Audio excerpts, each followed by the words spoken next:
The Grand Metropolitan Hotel glowed like a crystal box against the November night.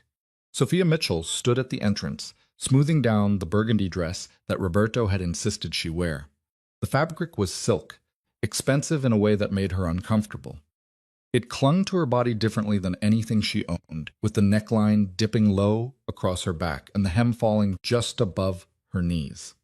Roberto said beside her that she looked stunning, his hand finding the small of her back. The touch was warm, possessive, in a way she had started to notice more often lately. Sophia forced a smile and thanked him for inviting her. He replied that he needed her there tonight as he guided her through the marble entrance. He explained there were important people and important conversations, and her translations would be invaluable. She had been translating business documents for Roberto Ferraro for 6 months now. They were mostly legal contracts, acquisition papers, and international correspondence.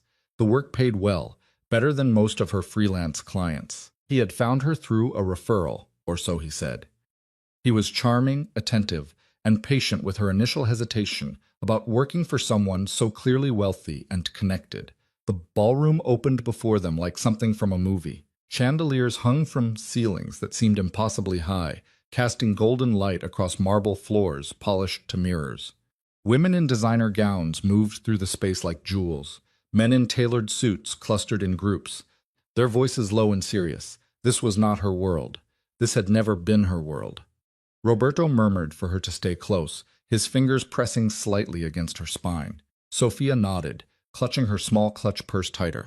Inside was her phone, her lipstick, and a photo of Lorenzo she always carried. Her son was spending the night with Hannah, her neighbor and closest friend. He had been excited about the sleepover, chattering about the movies they would watch. She had kissed his forehead 3 times before leaving, breathing in the scent of his shampoo, the baby softness still clinging to his 4-year-old skin. Roberto moved through the crowd with ease, greeting people by name, shaking hands, and introducing Sophia as his translator. She smiled politely, exchanged pleasantries, and tried not to think about how much the watch on one man's wrist could pay her rent for a year. She tried not to feel like an impostor in borrowed silk. They were halfway across the ballroom when she felt it. A shift in the air, a pressure like the moment before lightning strikes. Her skin prickled with an awareness she could not explain. She turned her head slightly, scanning the room. That was when she saw him. Anthony Versiani stood on the second-floor mezzanine, one hand resting on the brass railing, his entire body still. He wore black, the suit fitting him like a second skin, every line sharp and deliberate. His hair was shorter than she remembered, pushed back from his face, revealing the strong bones she had once traced with her fingers in the darkness of their bedroom. 5 years. It had been 5 years since she had seen him. 5 years since he had destroyed her in front of her family, told her she was nothing, that she had been convenient, but ultimately forgettable. 5 years since she had left his penthouse with one suitcase and a secret growing inside her body. Their eyes met across the distance. Time stopped. Sophia could not breathe, could not move, could not think beyond the sudden roaring in her ears. Anthony's expression did not change, but something in his posture shifted, coiled tight like a snake preparing to strike. Then his gaze moved slightly to the left, landing on Roberto beside her. Something dark and terrible crossed Anthony's face before he controlled it, smoothing his features back into cold neutrality. Roberto's voice seemed to come from very far away, asking if she was all right. She tore her eyes away from the mezzanine and said yes, she was fine, just a bit warm. Roberto followed her line of sight, looking up, his hand on her back stiffening. He said, "Ah, Anthony Versiani." He didn't realize he would be here tonight. He asked if she knew him. Sophia's voice came out steadier than she felt, saying that in business, everyone knows everyone. Roberto replied with a careful tone that they moved in similar circles. Sophia's heart hammered against her ribs. She had not said his name in 5 years, had not allowed herself to think it most days. And now here he was, real and solid and descending the curved marble staircase with measured steps that upped the distance between them. She whispered urgently that they should move. Roberto said quietly no. That would be rude. He was coming to greet them. Anthony crossed the ballroom floor like a predator. People unconsciously stepped aside to let him pass. A man followed 3 steps behind him, broad-shouldered and alert, his eyes constantly scanning. Security, Sophia realized. Or something more dangerous. Then Anthony was there, standing 3 feet away, and Sophia could smell his cologne. The same one. Cedar and something darker. Something that made her remember sheets tangled around bare legs and his mouth on her throat. Anthony said Roberto's name, his voice low and controlled. He did not offer his hand. Roberto replied with his name, smiling in a way that did not reach his eyes, saying what a pleasant surprise. Anthony's gaze flicked to Sophia, asking if it was a surprise. It lingered for a fraction too long, then returned to Roberto. He said he wasn't aware Roberto was bringing a date. Roberto explained that Sophia was his translator, pulling her closer against his side. He said her name was Sophia Mitchell, and this was Anthony Versiani. The use of her maiden name felt like a small violence. She had taken it back after the divorce, reclaimed the identity she had before him. But hearing it now in his presence felt like an erasure of something that still lived in her chest. Anthony said they had met, his eyes finally meeting hers directly. The impact was physical. Sophia felt pinned, examined, dissected. His eyes were exactly as she remembered, dark brown, so deep they looked black in certain light, framed by lashes that were absurdly long for a man. She had loved those eyes once, had believed they saw her, truly saw her, when everyone else in her life had looked through her. Roberto's tone sharpened with interest, asking if they had. Sophia Sandidishabani say that they had briefly, a long time ago. Anthony said it had been 5 years. Not a question, a statement of fact. 5 years, 2 months, and 16 days. The specificity stole her breath. Roberto laughed, a sound that held no humor. He commented that Anthony had an excellent memory. Anthony replied that he remembered important things, still looking at Sophia. The man who had followed Anthony stepped closer, his presence a subtle threat. Roberto noticed, his own posture shifting defensively. Anthony said the name Vincent, without looking back, telling him to give them a moment. The large man nodded once and retreated several steps, though his eyes never stopped moving, cataloging exits and potential threats. Roberto said, "So you two knew each other," his hand sliding up to Sophia's shoulder, his fingers pressing into her bare skin. He found it fascinating that she had never mentioned it. Sophia said quickly that it wasn't worth mentioning, that it was nothing. Anthony repeated the word nothing, the word falling from his lips like a stone into deep water. Roberto reached into his jacket pocket, pulling out his leather wallet. He said, well, he was glad for the reunion. He said Sophia had been wonderful, with a brilliant mind and flawless translations. He was very lucky to have found her. He opened the wallet to retrieve a business card, but his fingers slipped. The wallet tumbled from his hand, hitting the marble floor with a sharp crack. Photographs spilled out, scattering across the polished stone.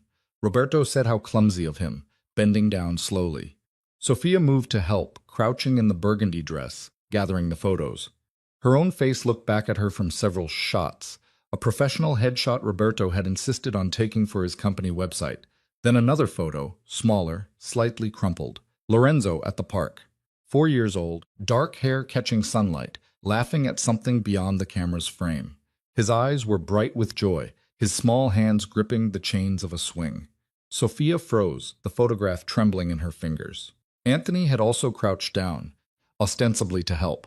His hand closed around another photograph of Lorenzo, this one from his first day of preschool, a backpack nearly as big as his small body. The world went silent.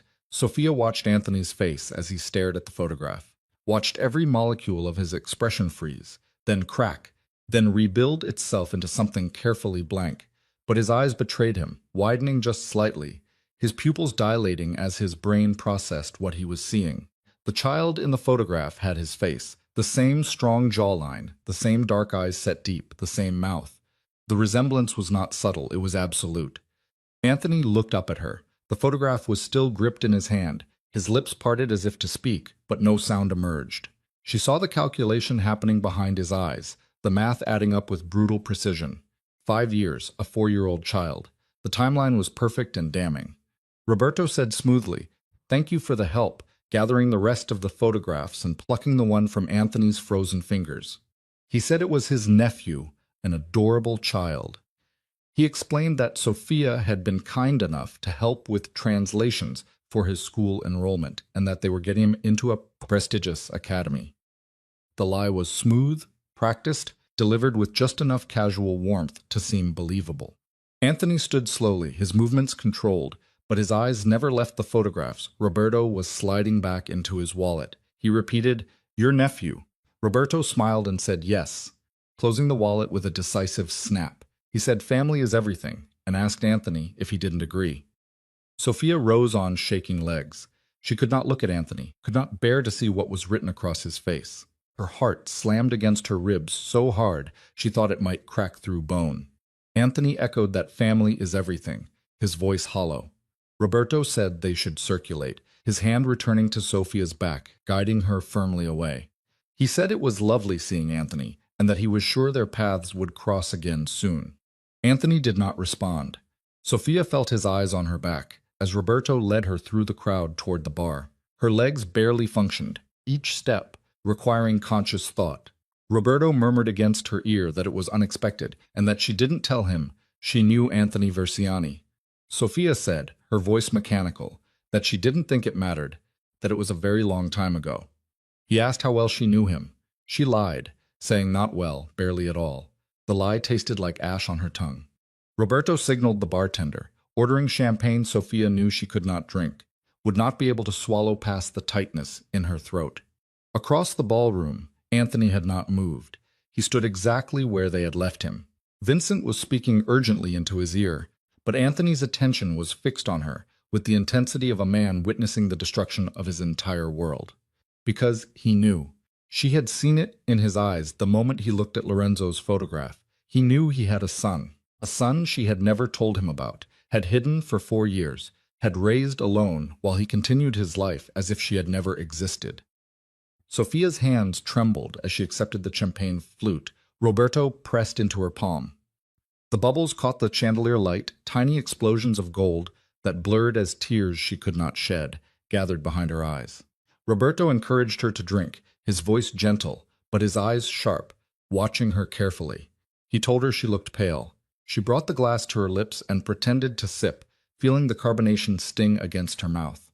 Across the room, Anthony finally moved, turning away, disappearing through a side exit, with Vincent following close behind. The moment he was gone, the strength went out of Sophia's legs. She gripped the bar's edge, her knuckles white against the dark wood. Roberto suggested that perhaps they should leave early, though something in his tone suggested it was not really a suggestion. He said she seemed unwell. Sophia said quickly no, she was fine, just tired. He asked if she was certain. His fingers traced small circles on her lower back. The touch that had once seemed comforting now felt like surveillance. He said he wouldn't want her to be uncomfortable. She repeated that she was fine, forcing herself to straighten, to smile, to pretend her entire carefully constructed life had not just shattered into pieces at her feet. But she was not fine. She would never be fine again. Because Anthony Versiani had seen his son for the first time tonight, and there was no universe in which that knowledge did not change everything. Anthony did not sleep that night. He sat in his private office on the 40th floor of a building he owned under 3 different shell companies, staring at the single photograph Vincent had managed to capture on his phone at the gala, the boy, his son. Dark hair, dark eyes, a face that mirrored his own with such precision it felt like looking into a time portal. Vincent stood near the window, phone pressed to his ear, speaking in rapid low tones to their best investigators. When he ended the call, he turned to face Anthony. He said they had an address. Queens, a small apartment building near the subway station, 2nd floor, Unit 2B. Sophia Mitchell had lived there for 4 years and 7 months. Anthony's jaw clenched. 4 years and 7 months since she had moved into that apartment. 7 months after he had ended their marriage. The timeline assembled itself in his mind with brutal, mathematical precision. He had thrown her out of his life while his child grew inside her body. Vincent continued, consulting notes on his tablet, that the boy's name was Lorenzo Mitchell. He was 4 years and 7 months old, born at Mount Sinai Hospital. There was no father listed on the birth certificate. Anthony said, his voice rough to show him everything. Vincent approached the desk, setting the tablet down and swiping through images. Security camera footage from the street out Sophia's building showed her leaving each morning, holding Lorenzo's small hand. The child wore a backpack covered in cartoon dinosaurs. His gait was energetic, bouncing, the way young children move when everything is still an adventure. There were more photos. Lorenzo at a playground, hanging upside down from monkey bars while Sofia stood nearby, her face anxious but trying to hide it. Lorenzo at a small birthday party, cake smeared across his face, laughing. Lorenzo asleep in a stroller while Sofia carried grocery bags up the stairs to their apartment. Every image was a knife between Anthony's ribs. He asked how Roberto Ferraro met her, dragging his eyes away from the screen. Vincent pulled up another file. Officially, it was 6 months ago at a small art gallery in Chelsea. There was an opening for a local artist. Sofia attended alone. Roberto approached her. They spoke for 20 minutes and exchanged contact information. He hired her as a freelance translator 2 weeks later. Anthony repeated the word officially, catching the emphasis. Vincent said he dug deeper. Roberto's financial records showed significant payments to a private investigation firm 8 months ago. The firm specialized in background checks and surveillance. A contact confirmed the target was a woman matching Sofia's description. The air in the office seemed to thin. He had hunted her deliberately. Vincent confirmed, yes, the gallery meeting was not chance. He knew exactly who she was before approaching her. Anthony stood abruptly, the chair scraping against the hardwood. He crossed to the window, looking out at the city, sprawled beneath him. Somewhere in that vast darkness, his son slept in a small apartment, protected only by a mother who had no idea she was being circled by a predator. He asked what Roberto wanted. Vincent admitted it was unknown. But men like Roberto Ferraro do not invest 8 months of planning for simple companionship. Anthony said quietly that she didn't know. She had no idea who he really was. Vincent asked if he was certain. Anthony thought about Sofia's face at the gala. The genuine surprise when she saw him, the fear that had flickered across her features when Roberto touched her. She had not known. She was an innocent caught in something designed specifically to hurt Anthony in the most devastating way possible. Anthony ordered surveillance on both of them, 24 hours a day. He wanted to know every place they went, every conversation, every phone call Roberto made. He said to use the best people and to be discreet.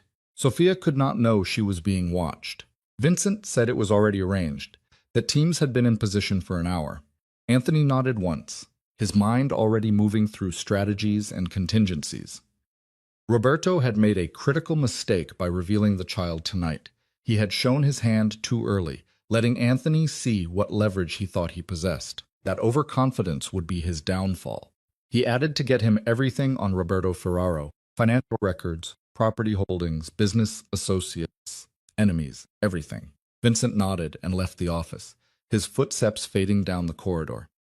Anthony returned to the desk, picking up the tablet, scrolling back to the image of Lorenzo at the playground. The boy's smile was wide and unguarded, filled with the kind of joy that came from not yet understanding the world could be cruel. Anthony had a son. The knowledge sat in his chest like a living thing, expanding with each breath until he thought his ribs might crack from the pressure. For 5 years he had believed he was protecting Sofia by driving her away, by ensuring she was free of the violence and danger that shadowed every aspect of his life. Instead, he had abandoned her to raise their child alone, had left her vulnerable to men like Roberto Ferraro, who saw her only as a chess piece to be moved and sacrificed. The mistakes of his past had created a present that might destroy everything. The week that followed moved with excruciating slowness. Vincent's team reported back with increasing frequency, building a detailed picture of Sofia's routine and Roberto's increasingly possessive behavior. Sofia worked from home most days, taking translation jobs through a freelance platform and picking up Lorenzo from preschool at 3 o'clock each afternoon. She grocery shopped on Wednesdays. She had coffee with a friend named Hannah every Saturday morning while Lorenzo played at the community center. Her life was small, careful, built around the safety and happiness of her son. Roberto called her 6 times in those first 3 days. The surveillance team had managed to tap his phone, feeding audio directly to Vincent. Anthony listened to each conversation, his hands curling into fists as Roberto's voice dripped false charm and barely concealed control. On the 4th day, the tone shifted. Roberto said over the phone he would like her to have dinner with him tomorrow evening at his penthouse and to bring Lorenzo. He had been thinking they should spend more time together as a family. There was a long pause on Sofia's end of the line. When she spoke, her voice carried a new weariness. She said that was very kind, but Lorenzo had school the next morning, and it would be too late for him. Roberto pressed, saying they could eat early, at 6 o'clock. He would have his chef prepare something special, that children like pizza. Sophia said yes, she appreciated the invitation, but this week was very busy with work deadlines. Roberto told her she worked too hard and that she should let him take care of them both. He said a woman like her should not struggle the way she did. Another pause, longer this time. She said she managed fine. Roberto replied, of course she did, but something sharp had entered his voice. He said she was very capable, but everyone needs help sometimes. Everyone needs someone they can rely on. Sophia said abruptly that she had to go, that Lorenzo needed her. Roberto told her to think about dinner and that he would call her tomorrow. The line went dead. Anthony replayed the conversation 3 times, analyzing every inflection, every pause. Roberto was pushing, testing Sophia's boundaries, seeing how much control he could exert. And Sophia was resisting, her instincts finally alerting her to danger, even if her conscious mind had not fully accepted it yet. Vincent observed from across the office that he was escalating, that she was pulling away, and it was making him aggressive. Anthony said she was smart, that she sensed something was wrong. The next afternoon, surveillance captured Roberto calling Sophia again. This time, his charm had evaporated entirely. He stated without preamble that she had been avoiding him. She replied that she had not been avoiding him, and had told him work was demanding. He said she had rejected 3 invitations this week, and that felt very much like avoidance. She explained that she didn't reject them, she just explained the timing wasn't good. Roberto's voice dropped lower, taking on an edge that made Anthony's muscles tense across town as he listened. He asked when the timing would be good. He said he had been patient and understanding, but patience has limits. Sophia said carefully that she thought they should talk about their working relationship.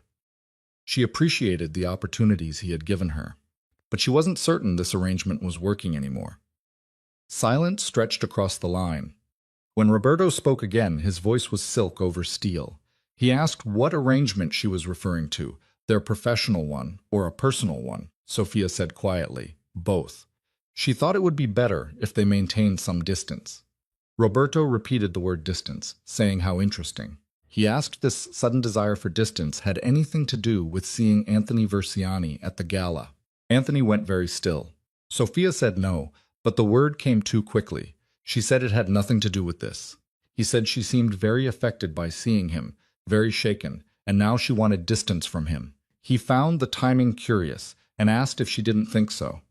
Sophia said this wasn't about anyone else. This was about her needing space to focus on her son and her work. Roberto said softly, her son, yes, Lorenzo, such a beautiful child. He said she must worry about him constantly, raising him alone in this city with so many dangers, so many things that could go wrong. The threat was not even thinly veiled. Sophia said she had to go, her voice tight with barely controlled fear.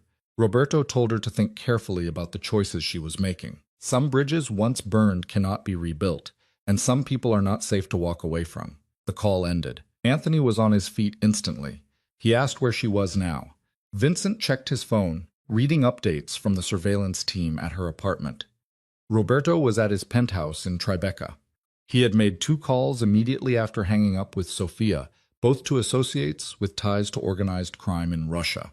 Anthony said he was making moves, his mind racing through scenarios and countermeasures. He knew she was trying to leave, and he could not allow it. Vincent asked what he wanted to do.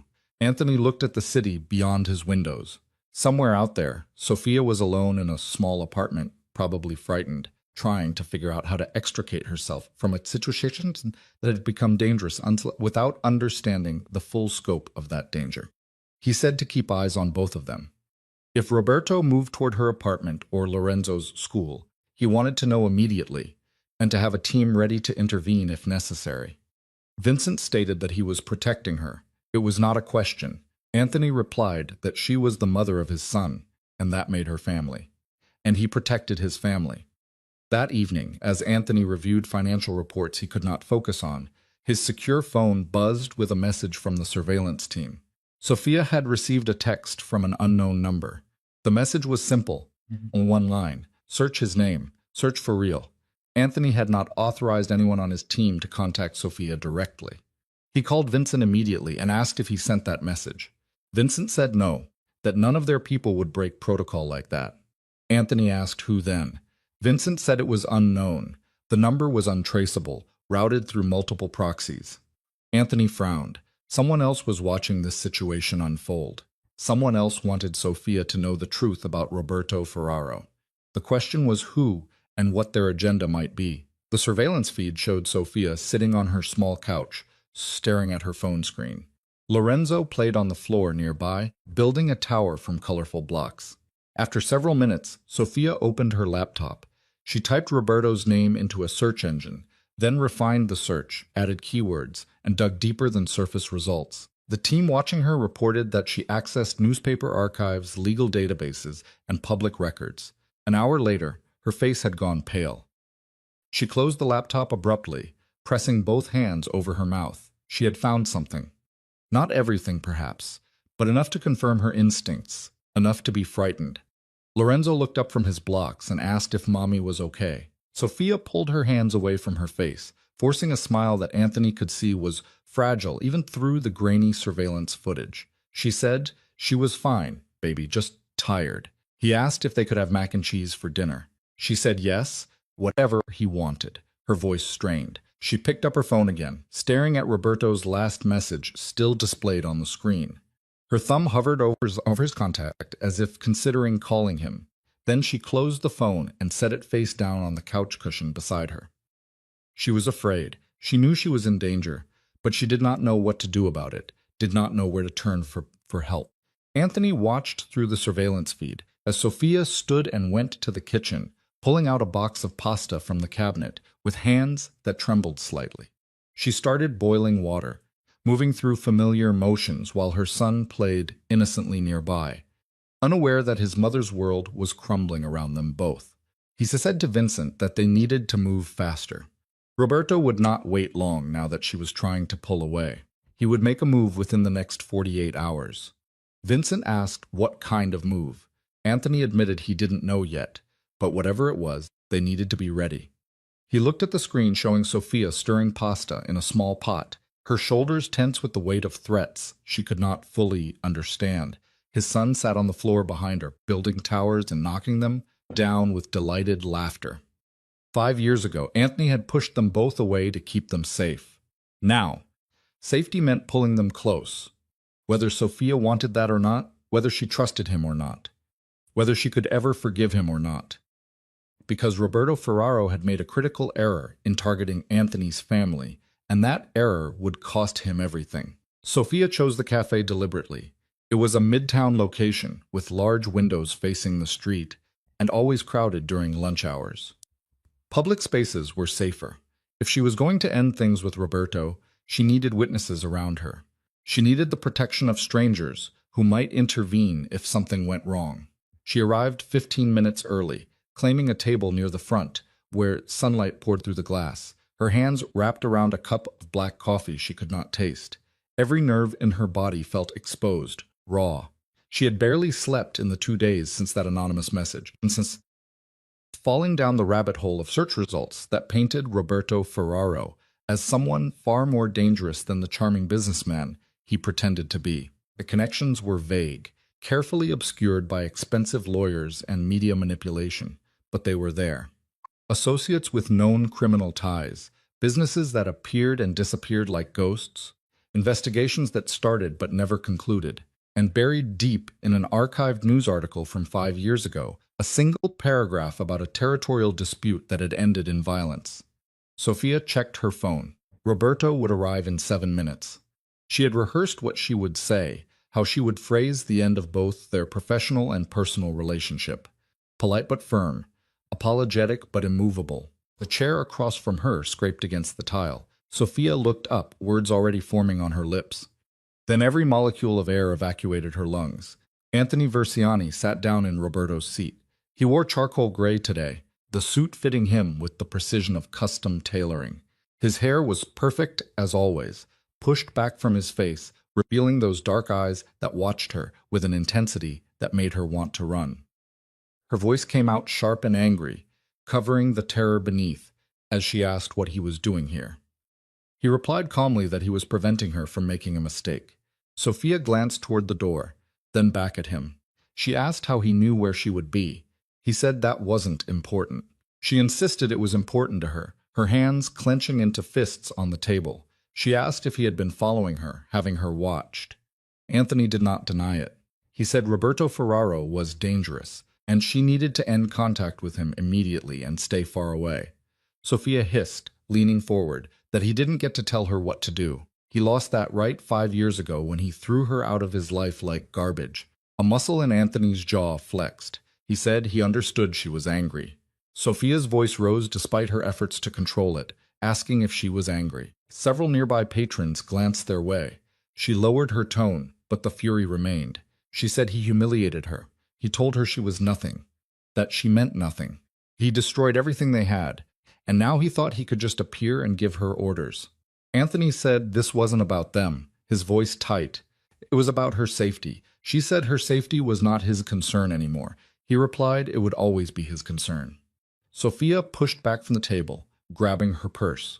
She said she didn't have time for this, that Roberto would be here any minute, and she didn't want him there when he arrived. Anthony said he wouldn't be here. Sophia froze halfway out of her chair and asked what he meant. He explained there was a traffic incident 3 blocks from here, involving multiple vehicles. The street was completely blocked, and Roberto's car was stuck in the gridlock. The implications settled over Sophia like ice water. She realized he did that, he caused that. He confirmed without remorse that he needed to speak with her alone. Sophia sank back into the chair, her legs suddenly unreliable. She told him he couldn't do things like that he couldn't just manipulate circumstances to control her. He said Taddy was trying to protect her. She demanded to know from a man she was already planning to distance herself from. She said she didn't need his protection, that she didn't need anything from him. He told her she was in danger, and she didn't even fully understand how much. She challenged him to explain it to her, to tell her why Roberto Ferraro was so dangerous, and what this was really about. Anthony's eyes held hers, and for a moment she saw something break through his controlled facade. Pain, perhaps, or regret. He said Roberto was not what he seemed, that he was involved in activities that put everyone around him at risk. He targeted her specifically. Their meeting 6 months ago was not chance. He researched her, planned their introduction, and engineered their entire relationship. She asked why he would do that. Anthony said simply, to hurt him. Sophia shook her head, saying that made no sense. He didn't even know about their past until the gala. Anthony insisted that he knew, that he had known from the beginning. Everything he had done with her had been calculated to use her against him. Sophia said, her voice shaking, that she was not some chess piece in whatever game they were playing. She was a person, a mother. She had a life that had nothing to do with him or Roberto this, or any of this. He said the name Lorenzo, and Sophia's entire body went rigid. He asked her to tell him about him. She whispered no. He stated that Lorenzo was his, that he was his son. She said he didn't get to claim him, her voice breaking. He gave up that right. He said he didn't know he existed. She replied that it was because she didn't tell him, because he made it very clear he wanted nothing from her, nothing of her. So she gave him exactly what he asked for. Anthony leaned forward, his eyes searching her face. He asked if it would have changed anything if he had known. She cut him off, saying it wouldn't have. He would have still been who he was. His world would have still been too dangerous for them. He would have found some other reason to push them away. He told her she didn't know that. She said quietly that she knew him. She knew exactly who he was, Anthony Versiani, and that was why her son would never know him. The words landed like physical blows. Anthony's expression shuddered, but not before Sophia saw the wound her statement created. He said, his voice rough, that Lorenzo had a birthmark on his right shoulder blade, small, shaped like a crescent moon, the same one his brother had. Sophia's breath caught. She asked how he knew that. He said Lorenzo was severely allergic to peanuts, and she carried an EpiPen in her purse at all times because of it. The allergy ran in his family. His grandmother had it. His cousin nearly died from it as a child. Sophia told him to stop. He said Lorenzo went to Little Stars preschool on Elm Street in Queens. His teacher's name was Mrs. Rodriguez. His best friend was a girl named Maya. He loved dinosaurs, specifically the Triceratops, because he thought the three horns made it look tough. Sophia repeated, her voice rising for him to stop. His favorite color was blue. He slept with a stuffed elephant named Peanut, which was ironic given his allergy. He asked her every night to read 2 books before bed. Never one, always 2. Sophia stood abruptly, the chair scraping loudly. She said he had no right to investigate him, to watch him, to learn things about her child without her permission. Anthony corrected her, standing as well, saying he was their child. Sophia said, her voice shaking with rage and fear, that he was her child, mine. She told him he was a stranger to him, and would always be a stranger to him. She turned and walked toward the exit, weaving between tables, desperate to escape the suffocating presence of the man who had once been everything to her and was now a threat to the life she had built. Anthony called after her to wait, but she did not wait. She pushed through the cafe door into the bright afternoon sunlight, her vision blurring with tears she refused to shed. Her hands fumbled with her phone, calling for a car service, needing to get away, needing to collect Lorenzo from school and hold him close, and remind herself that they were safe, they were fine. They had been fine for 4 years without Anthony, and they would continue to be fine. Behind her, Anthony stood in the cafe doorway, watching her retreat. He did not follow, but his presence burned against her back like a brand. 2 days passed.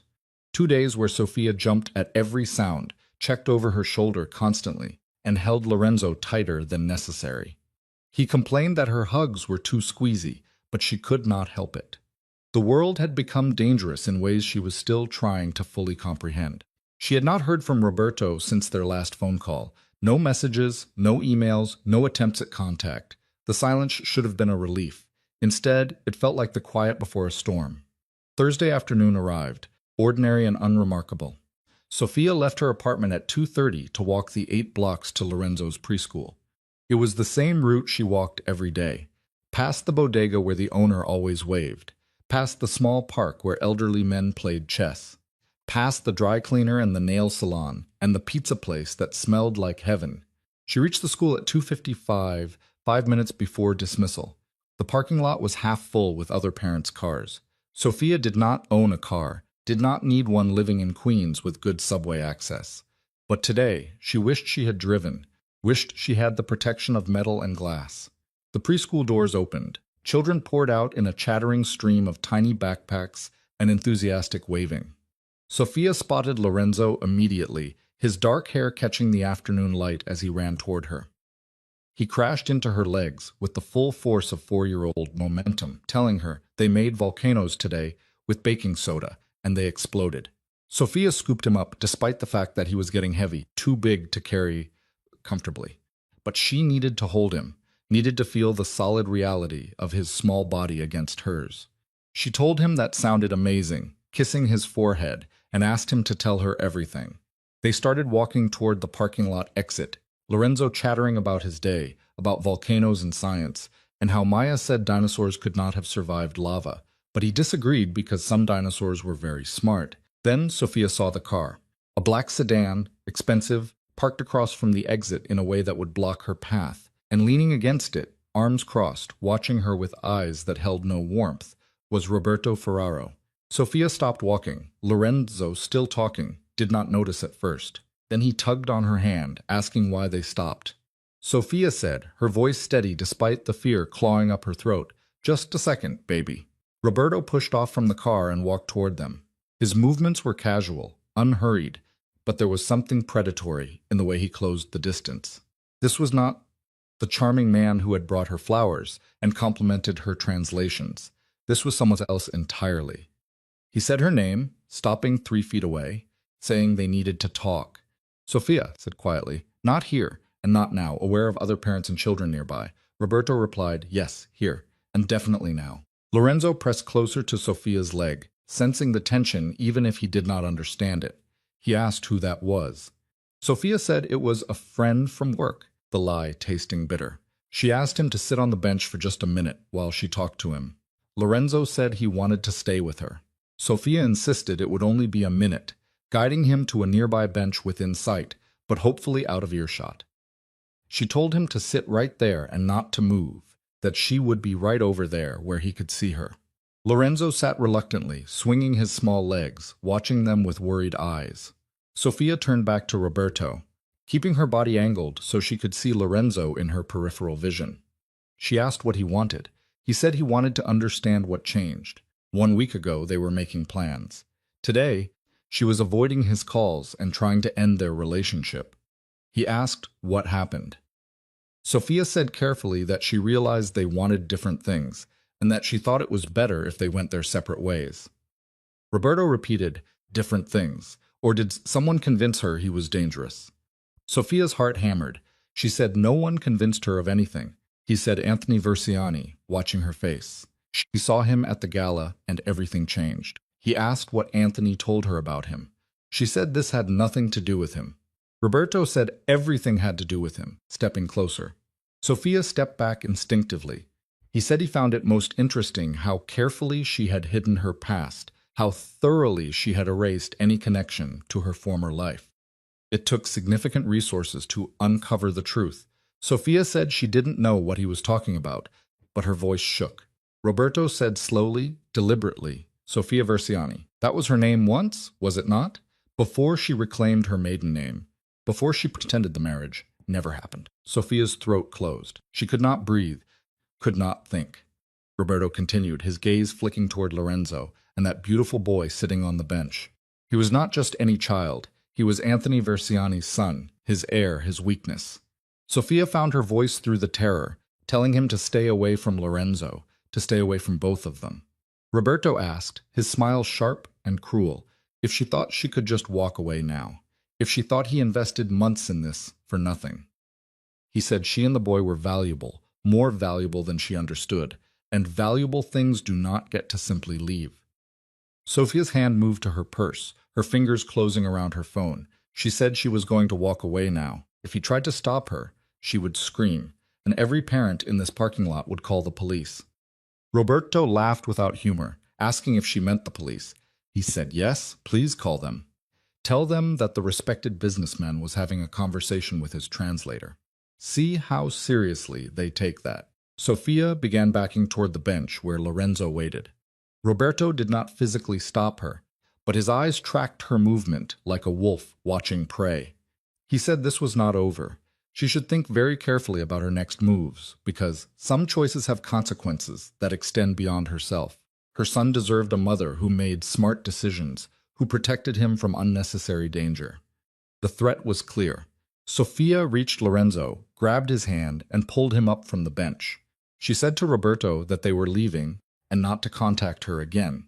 She walked quickly toward the street, practically dragging Lorenzo, who stumbled trying to keep up with her pace. He complained that she was hurting his hand. Sophia said she was sorry. Loosening her grip but not letting go, they needed to walk fast right now. Behind them, Roberto remained standing in the parking lot, watching them leave. Sophia did not look back. She turned the corner onto the main street, her entire body shaking with adrenaline and fear. They were 2 blocks away when she finally stopped, bending down to Lorenzo's level. She asked if he was okay, checking him over as if Roberto might have somehow harmed him, despite never touching him. Lorenzo said he was fine, confused, but she seemed scared. He asked if she was scared. Sophia lied and said no, that she was fine, that everything was fine. But everything was not fine. Roberto knew about Anthony. Roberto knew about Lorenzo. And Roberto had made it very clear that he had no intention of letting them go. Sophia pulled out her phone with trembling hands. She had no idea where to go, what to do, how to protect her son from threats she barely understood. Her apartment was not safe. Staying in public was not safe. Nothing was safe anymore. The phone rang once before a familiar voice answered. It was Anthony, and she heard everything in how he spoke her name. Relief, concern, anticipation. She whispered that she needed help, and saying those words felt like stepping off a cliff into darkness with no certainty of what waited below. Sophia climbed into the first rideshare that stopped at the curb, her heart still hammering. She sat behind the driver, phone clenched in her fist, and gave directions that came out broken and breathless. Her fingers dug into the edge of the seat, as if gripping it could keep her upright. In the back seat, Lorenzo sat quietly for once, his usual endless chatter replaced by worried silence. He knew something was wrong, even if he could not name it. After they had been driving for 20 minutes through unfamiliar neighborhoods, he asked where they were going. Sophia admitted, her voice strained, that she wasn't sure yet, baby, just somewhere safe. She had called Anthony from the street corner, 2 blocks from Lorenzo's school, her voice breaking as she said words she never thought she would speak to him again, that she needed help. He had responded immediately with an address, instructions to get there, and a promise that she would be protected. But Sophia had not gone straight to that address. She did not trust Anthony, could not trust him, despite the desperation clawing at her chest. Instead, she had the driver loop through Queens, then cross into Brooklyn, changing destinations twice when her nerves spiked. She kept twisting to look through the rear window, scanning the cars behind them for the sleek shape of Roberto's black sedan. The city blurred past her windows. Familiar streets becoming foreign territory where every shadow held a potential threat. Her phone buzzed in the cup holder. It was a text message from an unknown number. A black SUV was 3 cars behind her. It said not to be alarmed, that it was Vincent Pellegrini working with Anthony and to follow his directions. Sophia's breath caught. She checked the mirror and saw it, a black SUV maintaining a careful distance. Her first instinct was to accelerate, to lose whoever was following. But what good would that do? She had no plan, no safe place to go. Her apartment was compromised. Hannah's apartment would put her friend in danger. Hotels required identification that could be traced. Another text arrived. Turn right at the next light, then merge onto the highway heading north. Sophia's hands trembled. She could ignore the instructions, could try to run on her own. But Roberto had resources she could not fight alone. He had proven that today, appearing at Lorenzo's school, as if he had every right to be there, making threats that were all the more terrifying for how calmly he delivered them. She turned right. The SUV followed at a respectful distance. More text messages came, guiding her through turns and lane changes, directing her north out of the city. Lorenzo had fallen asleep in his car seat, exhausted from the emotional upheaval of the day. His small chest rose and fell with deep, even breaths. His dinosaur backpack clutched against his body like a shield. 2 hours later, Sophia found herself on a private road, cutting through dense Connecticut woodland. The trees formed a canopy overhead, filtering the late afternoon sunlight into golden fragments. She followed the text to a security gate that opened automatically as she approached, then continued up a long driveway to a house that looked nothing like what she expected. It was modern, all clean lines and large windows built into the hillside as if growing naturally from the landscape. Not ostentatious, but clearly expensive in the way that quality always was. The black SUV pulled up beside her car as she parked. A large man stepped out, his posture military precise, his eyes constantly scanning their surroundings. Sophia stayed in her car, one hand on the door handle, the other reaching back to rest on Lorenzo's sleeping leg. The man approached slowly, keeping his hands visible. When he reached her window, he spoke quietly. He introduced himself as Vincent Pellegrini and said Anthony had sent him to ensure she arrived safely. Sophia corrected him automatically, saying it was Ms. Mitchell, that she hadn't been Mrs. Versiani for 5 years. Vincent apologized, and it sounded genuine. He said Anthony was inside and would like to speak with her. Sophia said she wasn't going anywhere until she knew Lorenzo was safe, her voice harder than she felt. Vincent assured her the house was secure, with multiple layers of security, surveillance systems, and trained personnel on the perimeter. Roberto Ferraro could not reach her there. The front door of the house opened. Anthony stepped out, stopping at the edge of the porch, maintaining a distance the way someone might approach a frightened animal. He wore jeans and a dark sweater, more casual than Sophia had ever seen him. It made him look younger, less intimidating, though his eyes held the same intensity they always had. Sophia made her decision.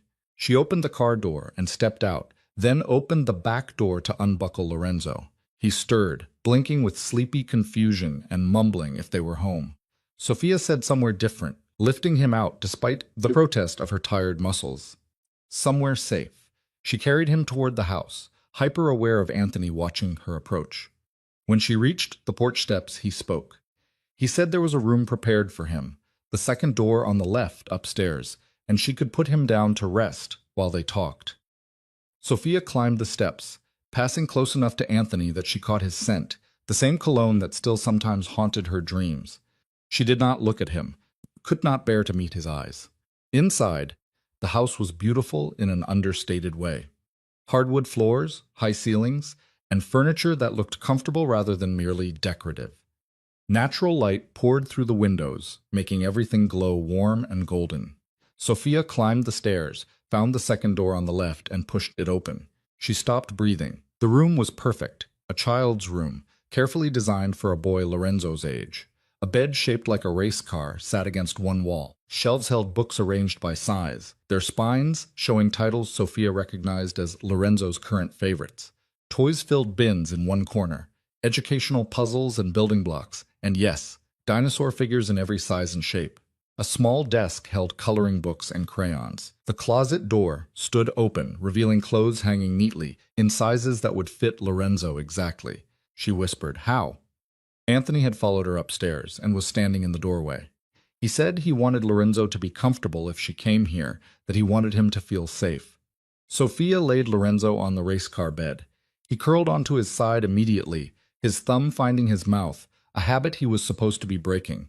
She pulled a soft blanket over him, one that smelled new and clean and nothing like home. When she turned, Anthony had moved back into the hallway, giving her space. Sophia stepped out and closed the door most of the way, leaving it cracked so she could hear if Lorenzo woke. Anthony said quietly that they needed to talk. They went downstairs to a living area with a fireplace and comfortable couches. Vincent had disappeared, leaving them alone. Sophia sat on the edge of a chair, her entire body tense and ready to bolt. Anthony sat across from her, leaning forward with his elbows on his knees, his hands clasped. Sophia said without preamble that Roberto knew about Lorenzo, that he knew Lorenzo was his son. He threatened them today at the school. Anthony replied that he knew, that his people were watching and had reported everything. Sophia said, anger flaring despite her exhaustion, that he had been watching her, following her, tracking her movements, invading her privacy. Anthony corrected her, saying he was protecting her, and there was a difference. She said not to her. Anthony exhaled slowly. He explained that Roberto Ferraro had been planning this for months, maybe longer. He researched her, found her connection to him, and orchestrated their meeting. Everything about her relationship with him had been designed to position her as leverage against him. Sophia asked why, her voice breaking. Why would he do that? What did he do to make him hate him enough to target innocent people? Anthony said it was complicated. She demanded he uncomplicate it. He brought her here, brought her son to this house in the middle of nowhere. She deserved to know what they were caught in the middle of. Anthony was quiet for a long moment. His eyes were distant, seeing things Sophia could not. When he spoke, his voice carried a weight that had not been there before. He said that 5 years ago, his brother was killed, Marco. He was 26 years old. Someone set up an ambush, made it look like random violence in the wrong place at the wrong time. But it was not random.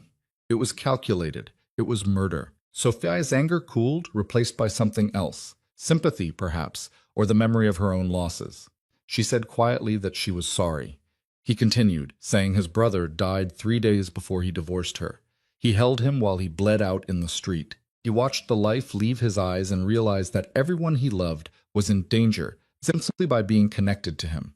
His mother, his cousins, her, anyone who mattered to him became a target. Sophia said, understanding beginning to dawn, so he pushed her away. He made her hate him so she would leave and never come back. Anthony admitted, his voice rough, that he could not survive losing her the way he lost Marco. So, he chose to lose her differently on his terms, knowing she was alive somewhere, even if she hated him. That was better than the alternative. Sophia pressed her hands to her face, emotions warring inside her chest. Anger at the years of pain, of struggling alone, of believing she had meant nothing to him. Relief that maybe she had mattered after all. Grief for the young man who had died and changed everything. She said through her hands that she was pregnant. 2 months pregnant when he told her she was nothing to him, when he had his security escort her out of the building like she was trash. Anthony made a sound, something broken and painful. He swore to her that he didn't know. She lowered her hands, looking at him directly, and asked if it would have changed anything if he did. He said yes, without hesitation, everything. He would have found another way. He would have protected them both without driving her away. Sophia said she didn't believe him, but her voice lacked conviction. He replied that was fair, that he had given her no reason to trust him, but he was asking her to trust him now, for Lorenzo's sake, if not for hers. He asked her to stay here where Roberto could not reach her, and to let him handle this situation, to let him protect his family. She said automatically that they were not his family. He said, his eyes intense, that she was the mother of his son, and that made her family whether she accepted it or not. And he protected what was his. The possessive phrasing should have angered her. Instead, it created a warmth in her chest she did not want to acknowledge. 6 weeks had passed since the night they arrived at the Connecticut house. Sophia woke each morning to sunlight streaming through windows that overlooked a dense forest, to the sound of Lorenzo's laughter, echoing through rooms that no longer felt foreign. The routines they had built felt dangerously close to permanent, dangerously close to something she might call home. She worked from a small office on the second floor, headphones on, translating legal documents and technical manuals for clients who had no idea where she was physically located. The work was steady, the pay reliable, and it gave her the sense of independence she desperately needed. She was not Anthony's charity case. She was still Sophia Mitchell, a professional translator, a woman who took care of herself and her son. Hannah received regular video calls. Sophia carefully maintained the fiction of a work assignment that required a temporary relocation. Her friend accepted the explanation with minimal questioning, sending photos of Sophia's apartment where plants were thriving and mail was neatly stacked on the kitchen counter. Sometimes Sophia felt guilt for the lie, but mostly she felt relief that her old life continued existing somewhere, waiting for her eventual return. Lorenzo attended school online now, logging into video sessions with a teacher named Mrs. Carter, who led him through reading lessons and basic mathematics. He sat at the small desk in his room, headphones too large for his head, raising his hand to answer questions even though he was alone in front of a screen. The normalcy of it broke Sophia's heart in ways she could not articulate. Anthony moved through the house like a ghost who was learning to be solid. He worked from the study, door closed, his voice occasionally rising in sharp commands and languages Sophia could identify and some she could not. But every evening at 6 o'clock, without fail, that door opened and he emerged for dinner. The awkwardness of the first week had slowly dissolved. Lorenzo had accepted Anthony's presence with the easy adaptability of childhood, asking questions that Sophia answered carefully, watching the relationship between father and son develop with emotions too complicated to name. Anthony learned Lorenzo's preferences, his routines, the specific way he liked his sandwich cut and his juice diluted with water. Vincent visited daily, his large frame somehow gentle around Lorenzo. He brought small gifts sometimes, a toy car or a new book, claiming he had found them and thought Lorenzo might enjoy them. Lorenzo called him Uncle Vincent now, the title given freely and accepted with visible pleasure. This particular evening found Lorenzo already asleep upstairs, exhausted from a day spent playing in the yard under Vincent's watchful supervision. Sophia stood at the window in her room, looking out at the darkness punctuated by security lights hidden among the trees. She should sleep. Her body ached with the tiredness that came from constant vigilance, from sleeping lightly, from waiting for the other shoe to drop. But restlessness drove her downstairs instead. The living room glowed with firelight. Anthony sat on the couch, a glass of red wine in his hand, staring into flames that danced across logs. He wore jeans and a dark sweater, casual clothes that made him look younger, more approachable, though his posture remained coiled tight with a tension that never fully left him. He asked without turning his head if she could sleep. Sophia replied that there was too much thinking. He rose in one fluid motion, crossed to the sideboard, and poured wine into a second glass. He held it out to her, the firelight catching in the dark liquid. Sophia took it, the crystal cool against her palm. She sat on the opposite end of the couch, pulling her legs beneath her, wrapping her cardigan tighter around her body. They drank in silence. The fire crackled. Somewhere in the house, a clock ticked. Outside, the wind moved through the trees with sounds like whispered conversations. Sophia asked quietly why it had to be so cruel, the wine-loosening words she had kept locked inside. The divorce. She said he could have just said he didn't want to be married anymore. He didn't have to humiliate her in front of her family. He didn't have to tell her she was nothing. Anthony set his glass on the coffee table with careful precision. He said that anything less would not have worked. She would have fought for them. She would have insisted they could fix whatever was broken. And she was so good at fixing things, at believing in people even when they did not deserve it. So he made her hate him. He corrected himself, saying he made her leave. Hate was just the tool he had available. Sophia took a long drink, needing the burn of the alcohol to steady herself. She said he told her she was common, that she embarrassed him in front of his business associates, that marrying her had been a mistake he regretted every day. Anthony replied, his voice rough, that he knew what he said. He remembered every word. They were burned into his memory.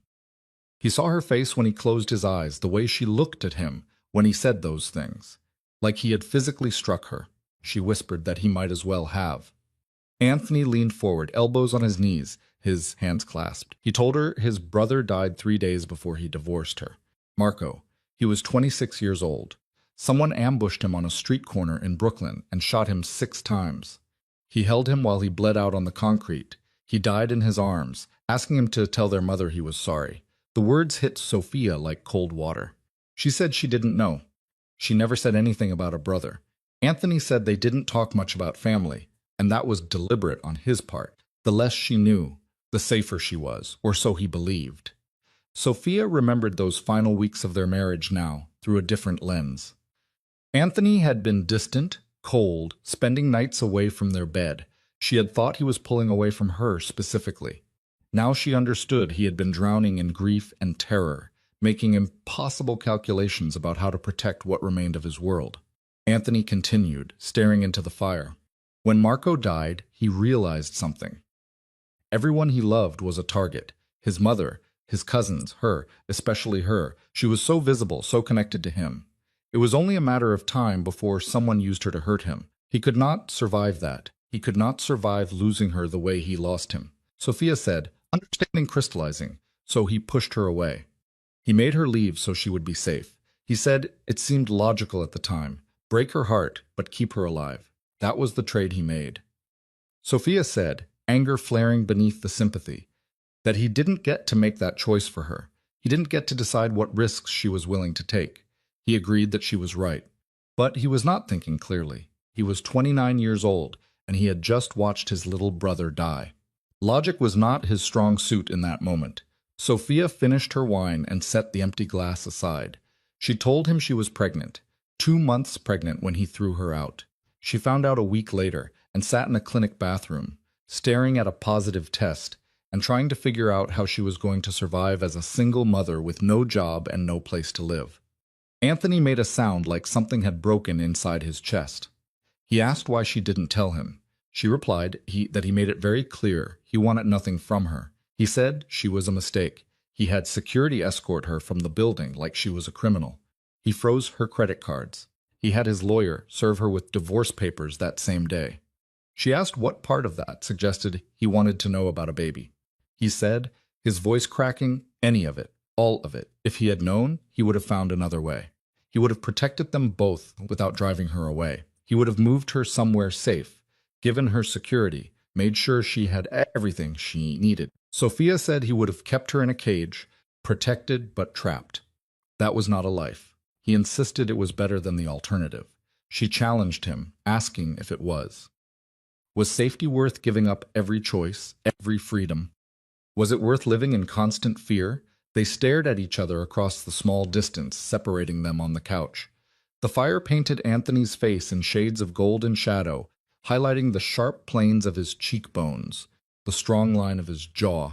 Sophia remembered touching that face, remembered the texture of his skin against her fingertips, the way his eyes would soften when he looked at her in the darkness of their bedroom. He said quietly to tell him about Lorenzo, to tell him everything he missed. So Sophia did. She told him about the pregnancy, about working 2 jobs until exhaustion made her dizzy, about a labor that lasted almost a full day, about Hannah holding her hand through every contraction because she had no one else, about the first time she held Lorenzo and saw Anthony's eyes staring back at her from that tiny, wrinkled face. She told him about sleepless nights walking the floors of her small apartment, about first smiles and first words, about the terror of Lorenzo's first fever, about rushing him to the emergency room at 2 in the morning, convinced he was dying when it was just a virus that broke by morning. About first steps taken while holding on to their coffee table, about the pride that had flooded her, even as she wished Anthony could be there to see it. She told him about preschool interviews where she felt inadequate compared to other parents with their designer clothes and confident answers, about birthday parties in the community center where Lorenzo blew out candles on a homemade cake and opened presents Sophia had saved for months to afford, about bedtime stories read in funny voices, about nightmares soothed, about the thousands of small moments that built a childhood. Anthony listened without interrupting. His eyes never left her face, absorbing every word like a man dying of thirst being offered water. When she finished, his jaw was rigid with an emotion he fought to contain. He said, the words barely audible, that he was sorry. He was sorry she went through all of that alone. He was sorry he was not there for any of it. She reminded him that he chose not to be there. He said chose wrong. He thought he was protecting her. Instead, he abandoned her when she needed him most. He left her vulnerable and struggling while he convinced himself he was being noble. They were close now, Sophia realized. Somehow during the conversation they had drifted together, the distance between them shrinking until only inches separated them. She could count his eyelashes, could see the faint scar above his left eyebrow that she had kissed 1,000 times in another life. She whispered that she could not forgive him. Not yet, maybe not ever, he replied, his voice low and rough, that he was not asking for forgiveness. He was asking for a chance to be the father Lorenzo deserves, to be the man they both deserve, to do better than he did 5 years ago. She asked what if better was not possible? What if his world was still too dangerous? What if nothing had really changed? He said everything had changed. He had a son. He had her back in his life. Even if she hated him. That changed everything. They were too close now, breathing the same air, the heat between them building until Sophia felt dizzy from it. Anthony's hand lifted slowly, his fingers brushing against her cheek with a gentleness that seemed impossible from a man capable of such violence. He murmured her name, a question and a prayer. She leaned forward, closing the final distance, their lips meeting in a kiss that tasted like wine and regret and possibility. His hand slid into her hair, cupping the back of her head. Her hands fisted in his sweater, pulling him closer, needing more contact, more proof that this was real. The kiss deepened, years of anger and longing pouring into it. Anthony's other hand found her waist, his thumb tracing circles against her hip, through the thin fabric of her cardigan. Sophia made a sound low in her throat, something between a moan and a sob, her body remembering his touch, even as her mind screamed warnings. Then footsteps thundered on the stairs, sharp and urgent. They broke apart as Vincent burst into the living room, his face tight with barely controlled panic. He said without preamble that they had a problem. Roberto had found the location. He didn't know how he broke through their security protocols, but he had the address. They had 10 minutes, maybe 15, before his people arrived. Anthony was on his feet instantly, all softness vanishing. He ordered Vincent to use Route 7, not Route 3, to get the vehicles ready and alert the perimeter team. He wanted a clean evacuation, with no contact. Vincent confirmed it was already in motion, but that they needed to move now. Sophia stood on trembling legs, the wine and the kiss making her unsteady. She said Lorenzo's name. Anthony said to go, already moving towards the study where weapons were locked in a safe she had pretended not to notice. He told her to get him ready, not to pack anything, just to grab him and go. Vincent would take her directly to the Manhattan property. Sophia ran for the stairs, taking them 2 at a time, despite the wine making her coordination imperfect. She burst into Lorenzo's room where he slept peacefully in his race car bed, his stuffed elephant clutched against his chest. For a moment, she just stared at him, memorizing the innocence on his sleeping face, the way his dark lashes rested against his cheeks. Then she scooped him up, blanket and elephant and all, holding him against her shoulder. He made a small sound of protest, but did not fully wake, his body going limp and heavy with the boneless trust of sleeping children. Vincent met her at the bottom of the stairs, his large hand gentle on her back as he guided her toward the garage. Anthony appeared from another direction, carrying 2 bags. One Sophia recognized as hers, the other smaller, filled with Lorenzo's things. She asked about the Connecticut house, about all of Lorenzo's toys and books. Anthony said it was already handled, that a team would collect everything and bring it to Manhattan. He would not lose anything that mattered. They were in the car within 3 minutes of Vincent's initial warning. Sophia sat in the back with Lorenzo secured in a car seat that must have been installed at some point during their stay. One more detail Anthony had anticipated and prepared for. Anthony followed in a separate vehicle, with 3 men Sophia did not recognize. Security that had been there all along, invisible until needed. The drive through the dark Connecticut roads felt endless. Lorenzo woke about 30 minutes in, his small face confused and frightened in the dim glow of passing streetlights. His voice was small and scared as he asked where they were going and why they left. Sophia said, stroking his hair with shaking fingers, that they were going somewhere different, somewhere even safer. Everything was okay, baby. She promised everything was okay. But Lorenzo was 4 years old enough to sense when adults were lying. He asked if the bad people were coming. Sophia's breath caught. She had never explicitly told him there were bad people, but children absorbed more than parents realized. She said firmly that no one was going to hurt him. His daddy and Uncle Vincent and she were making sure he stayed safe. Lorenzo repeated the word daddy, testing it. Anthony. Sophia confirmed yes, Anthony was his daddy. Lorenzo processed this in silence for several minutes. Then he asked if he was a good daddy. Sophia looked out the window at the darkness broken by occasional lights, at the world rushing past. While they fled from threats, she still did not fully understand. She said quietly yes. Yes, he was trying very hard to be a good daddy. They reached Manhattan after 2 hours of driving. The city rose around them, familiar and foreign at once. Vincent navigated through streets Sophia recognized, then down into an underground garage beneath a building that gleamed dark glass against the night sky. An elevator took them directly to a penthouse apartment. The doors opened onto a space that was modern and secure, all clean lines and muted colors. Sophia thought immediately that it was not a home. It was a safe house, a place designed for function rather than comfort. Lorenzo was fully awake now, looking around with wide, frightened eyes. He had started crying softly, overwhelmed by the upheaval and confusion. Sophia held him tight, murmuring reassurances that felt hollow, even as she spoke them.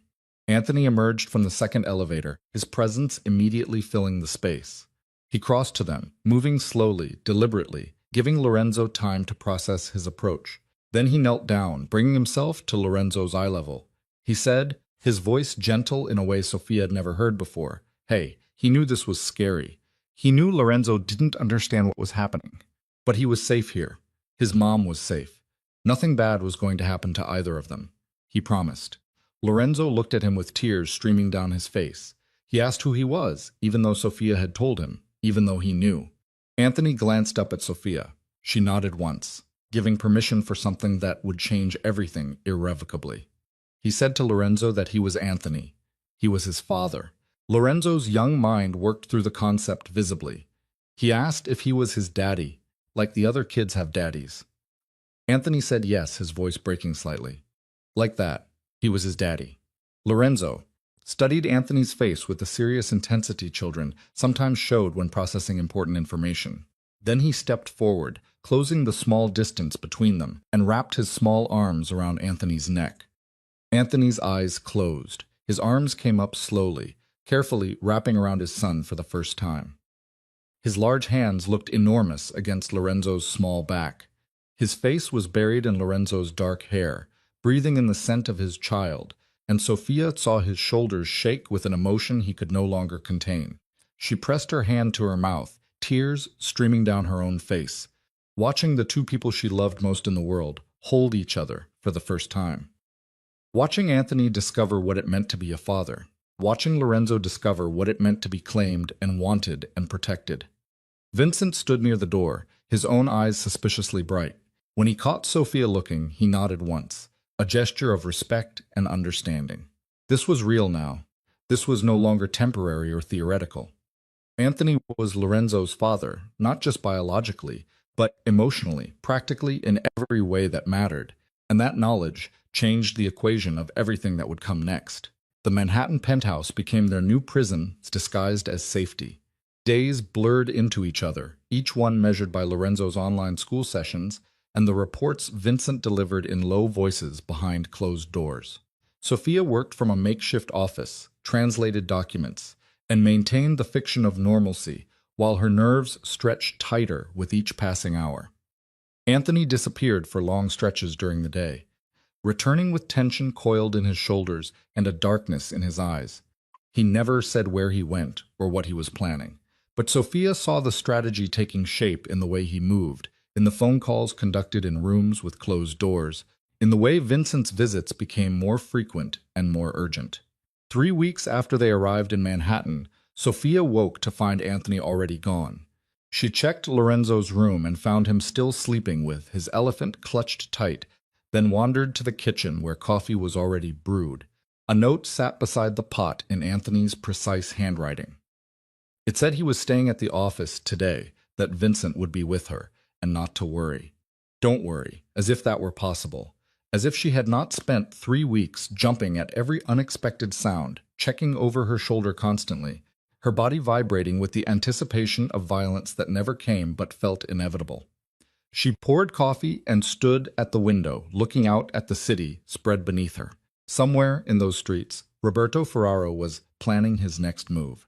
Somewhere, Anthony was planning his counter, and Sophia stood between them, powerless and frustrated by her own helplessness. Vincent arrived at 9, his face carefully neutral. He wished her a good morning and asked if Lorenzo was awake yet. Sophia replied that he was still sleeping and that Anthony had left early. Vincent said it was business, the word encompassing everything and revealing nothing. Sophia studied him over her coffee cup and asked what kind of business. He replied that it was the kind that kept them both safe.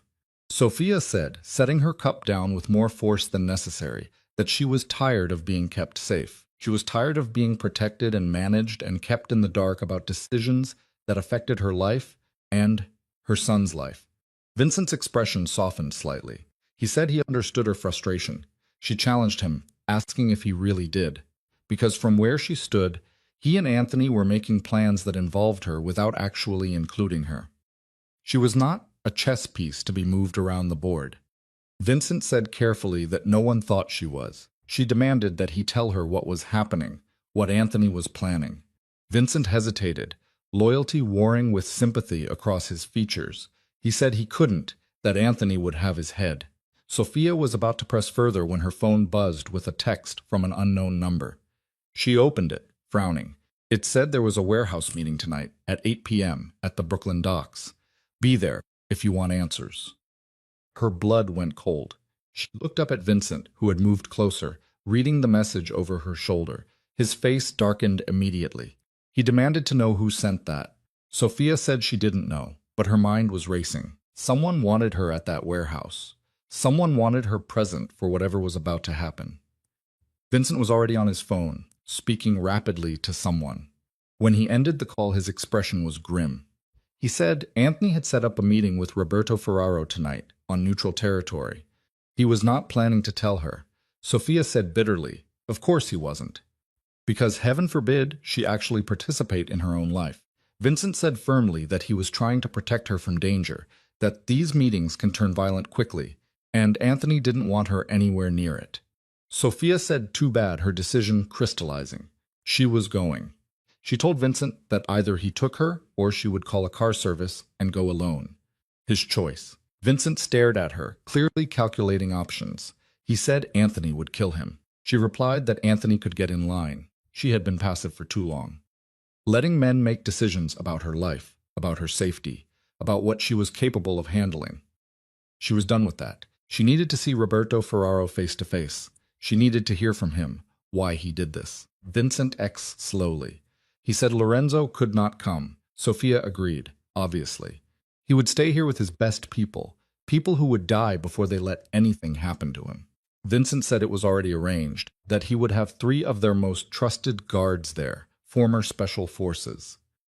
They would not leave his side. Sophia continued that she would wear whatever protective gear he thought was necessary. She would follow his instructions and stay where he told her to stay, but she was going to be there, in that room. Vincent studied her for a long moment, then he nodded once. He said she would wear a bulletproof vest under her clothes. She would stay exactly where he positioned her, which would be behind Anthony and himself. She would not speak unless spoken to directly, and if he told her to get down or run or do anything, she would do it immediately without question. Sophia agreed. The hours until 8 o'clock crawled past with agonizing slowness. Sophia explained to Lorenzo that she had an important work meeting and that Uncle Vincent's friends would stay with him for the evening. Lorenzo accepted this with the trusting ease of childhood, more interested in the action figures one of the guards brought than in his mother's obvious tension. Vincent returned at 6 with a thin bulletproof vest that he helped her put on under a dark sweater. It was lighter than she expected, but made her movements feel constrained, a constant reminder of the danger she was walking toward. As they drove through Brooklyn toward the docks, Vincent warned that Anthony was going to lose his mind when he saw her. Sophia said, "Good, let him be angry." She was angry, too. The warehouse appeared gradually through the darkness, a renovated structure that stood among other industrial buildings like a wolf among sheep. Light spilled from high windows. Several expensive cars were parked outside, including one Sophia recognized as Anthony's. Vincent parked, then turned to face her, giving her a last chance to change her mind. Sophia replied there wasn't a chance. They entered through a side door. The interior of the warehouse was surprisingly finished. Exposed brick walls and polished concrete floors, with industrial lighting casting harsh shadows. A large open space served as the main area, with offices along one wall and what looked like a conference room in the back. Anthony stood in the center of the space with 3 men Sophia did not recognize. His back was to the door, but the moment it opened, his entire body went rigid. He turned slowly, his face cycling through surprise, anger, and resignation in rapid succession. His voice was dangerous as he said her name and asked what she was doing here. Replied that she was getting answers, moving further into the space, despite Vincent's hand on her arm, urging caution. Answers he was not planning to give her. Anthony said, closing the distance between them in 3 long strides, that this was not safe and she should not be here. She lifted her chin and said, "And yet here I am. Deal with it." Anthony looked at Vincent and said he told him to keep her at the apartment. Vincent said simply that she was determined and would have come alone if he didn't bring her. Anthony growled that he should have stopped her. Vincent replied, "Have you met her? Stopping her requires more force than I was willing to use." Anthony's jaw clenched, but before he could respond, the main entrance opened. Roberto Ferraro walked in, flanked by 5 men in expensive suits that did not quite hide the weapons they carried. His eyes swept the warehouse, landing on Anthony first, then sliding to Sophia. His smile was cold and sharp. He said Anthony's name, his accent thickening slightly, and that he didn't mention he would be bringing guests. Anthony replied that Sophia was not a guest. She was family, and she had questions for him. Roberto's smile widened. He found that fascinating, and asked what questions she could possibly have for him.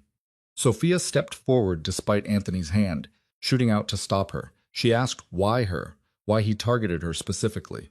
He asked if it was not obvious, moving closer with predatory grace. She was Anthony Versiani's greatest weakness.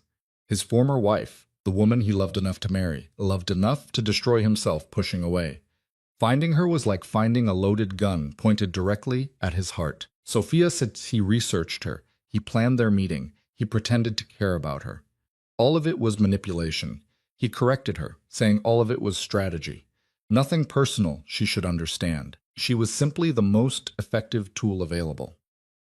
Anthony said, his voice dropping to something dangerous, that she was not a tool. She was a person, a mother, someone who did nothing to deserve being caught in whatever game he thought they were playing.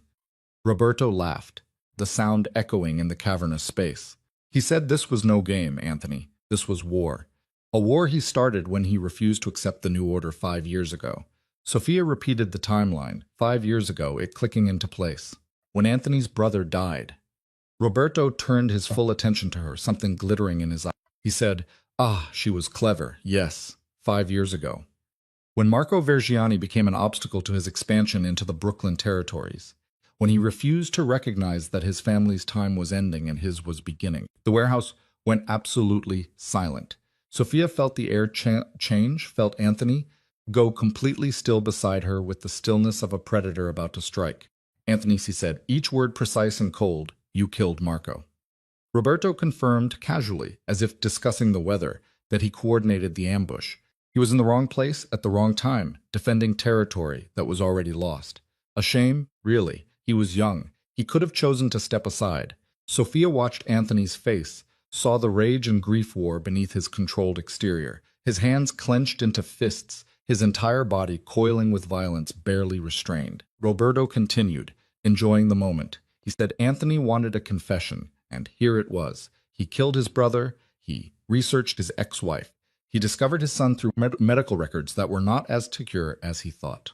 He orchestrated everything to position himself with leverage Anthony could not refuse, and it would have worked perfectly if she had not started pulling away.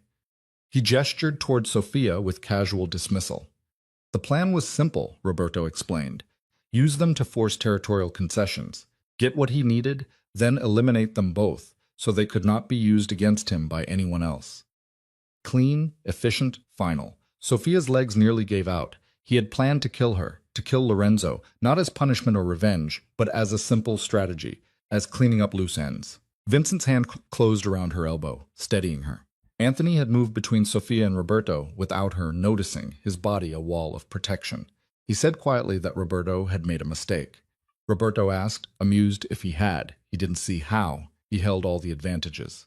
Anthony replied that he had told him everything. He had confessed to murder, to conspiracy, to attempted kidnapping, and he did it in a warehouse that had been recording every word. Roberto's smile faltered. His eyes darted around the space, noting for the first time the small cameras hidden in the industrial lighting, the recording equipment disguised as structural elements. He said there was no proof that would hold in court, but uncertainty had crept into his voice. Anthony said he had 6 months of compiled evidence.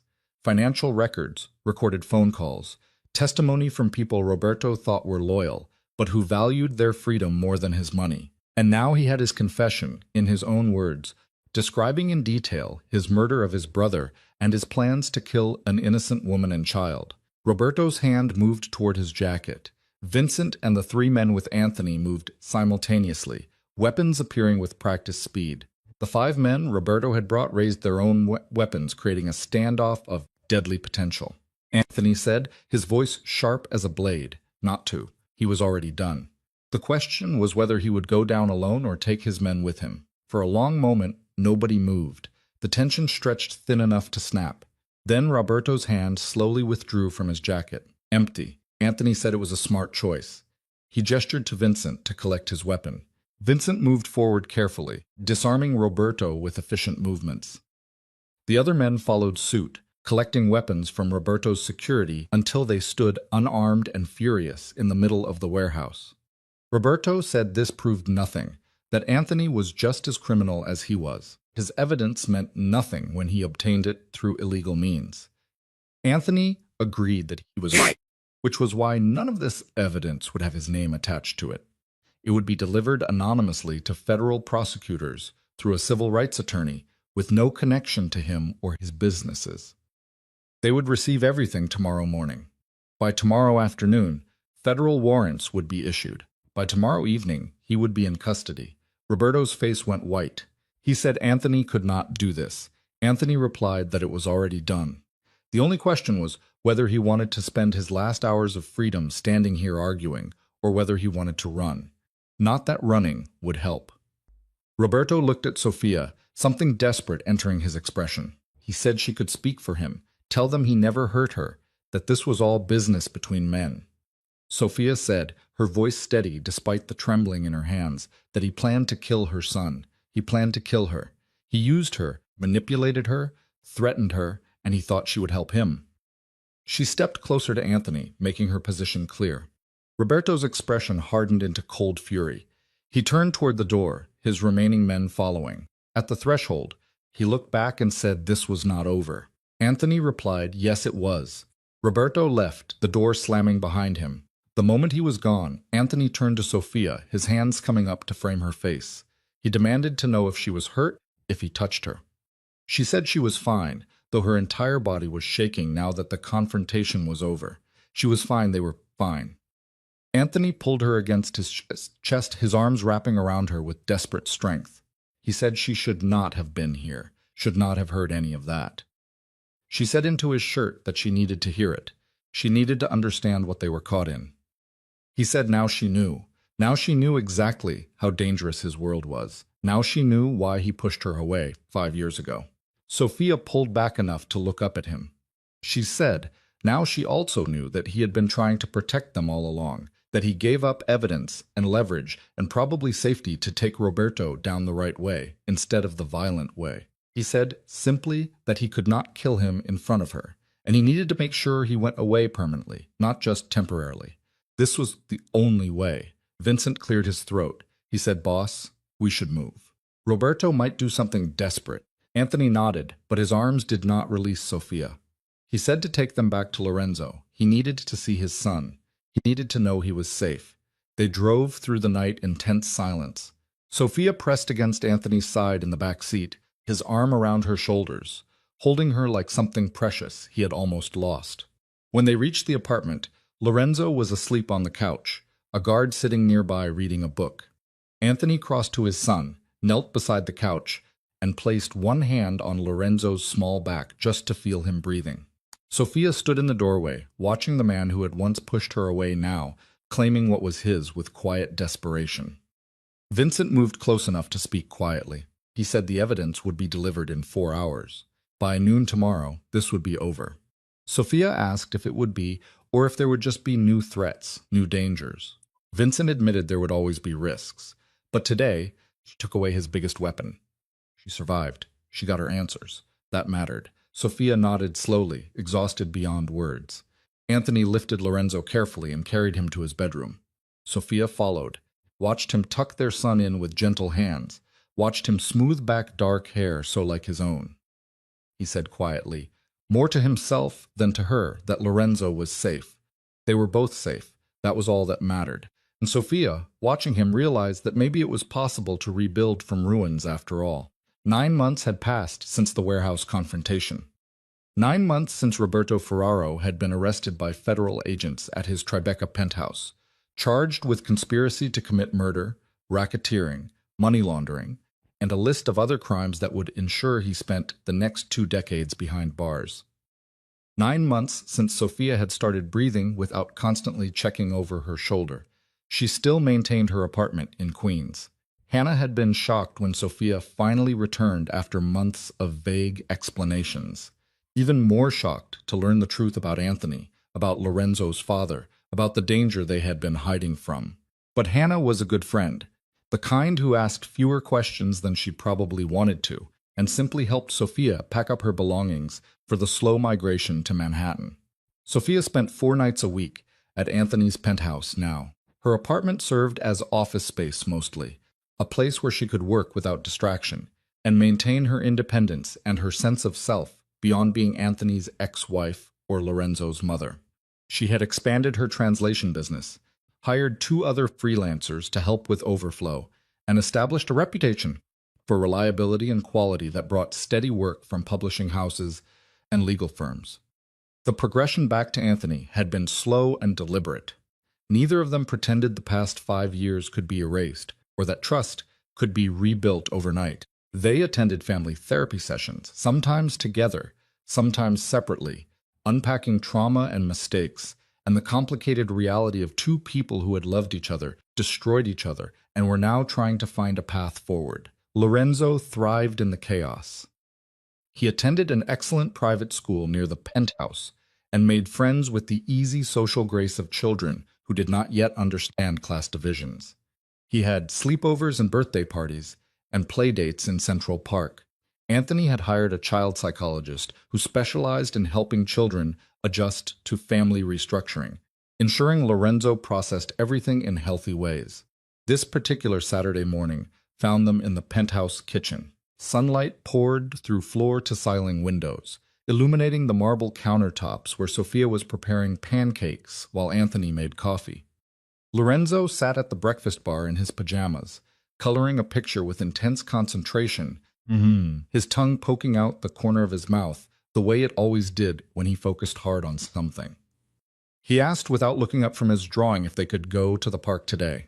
Maya said her dad was taking her to the playground, and she wanted him to come too. Sophia confirmed, flipping a pancake That they could do that, after breakfast and after he got dressed. Lorenzo asked, still focused on his coloring, if Dad could come too. The kitchen went completely silent. Sophia's hand froze mid-flip. Anthony's coffee cup stopped halfway to his mouth. It was the first time Lorenzo had called Anthony anything other than his name. The first time he had used that word, that title, that claim of relationship. Anthony asked, his voice rough, if Lorenzo had just called him Dad. Lorenzo finally looked up, confused by the sudden tension. He said yeah, and asked if that was okay. Because he was his dad, right? So he should call him Dad instead of Anthony. Anthony set his coffee cup down carefully, like his hands were not quite steady enough to hold it. He said yes, that was okay. That was very okay. Lorenzo said cool, returning to his drawing, as if he had not just fundamentally altered the emotional landscape of the room. Sophia watched Anthony's face, saw him blinking rapidly, saw his jaw clench with the effort of maintaining control. He stood abruptly, the chair scraping against the tile. His voice was strained as he said he needed to check something in his office, and would be right back. He left quickly, not quite running, but close.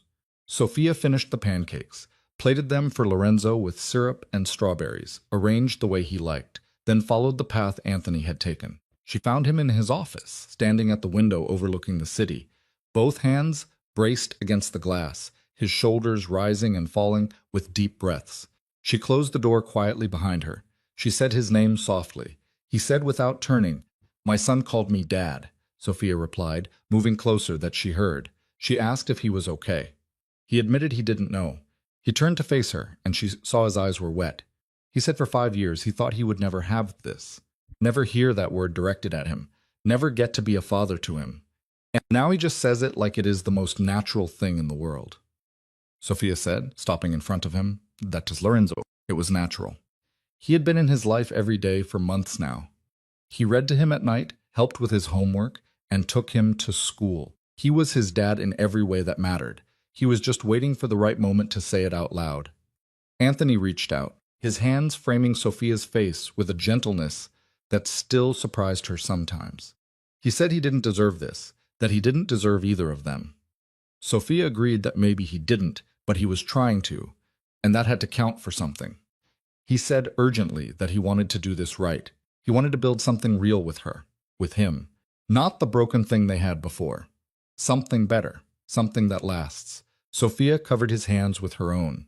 She said then they needed to be honest about what that looked like. No more secrets. No more decisions made without including her. No more pushing people away to protect them. He agreed immediately. Complete transparency. She was part of every decision that affected Lorenzo, that affected them. He would not shut her out again. Sophia continued that Lorenzo got a normal childhood. He would go to a regular school, play with regular kids, and have a life that was not defined by his business or his world. When he was an adult, if he wanted to be involved in what he did, that would be his choice. But until then, he was just a kid. Anthony repeated, just a kid, nodding. He could give him that. He wanted to give him that. Sophia added therapy for all of them. They would keep going, keep working through everything, keep learning how to be a family. He promised whatever it took, whatever she needed. Sophia pulled his hands down from her face but did not let go. She said she was not saying this would be easy, not saying she had forgiven everything, but she was saying she wanted to try. She wanted to see if they could build something from all these broken pieces. Anthony's eyes searched hers, intense and vulnerable in equal measure. He said he would spend the rest of his life proving she made the right choice. She said, a small smile touching her lips, that he better, because Lorenzo was never going to let him go now, that he had claimed him as his dad. Anthony laughed, the sound breaking through the emotion that had been choking him. He pulled Sophia closer, pressing his forehead against hers, breathing her in. He told her he loved her, that he never stopped loving her, even when he was destroying them. He just wanted her to know that. She whispered that she knew. She thought she always knew. They stood like that for several minutes, holding each other in the morning light, rebuilding trust one moment at a time. That afternoon found them in Central Park.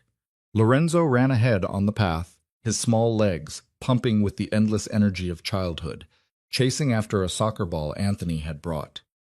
Vincent walked at a discreet distance behind them, security disguised as a casual Saturday stroll. Other families dotted the park, parents pushing strollers and children climbing playground equipment, the ordinary rhythms of city life.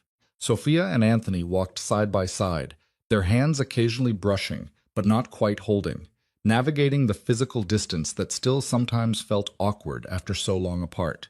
Anthony said as they walked that he had been thinking about the Connecticut property, the house where they stayed. It was secure and isolated, but it could be renovated into something more family-friendly. A summer house, maybe, somewhere Lorenzo could spend weekends, explore nature, and have space to run without security hovering constantly.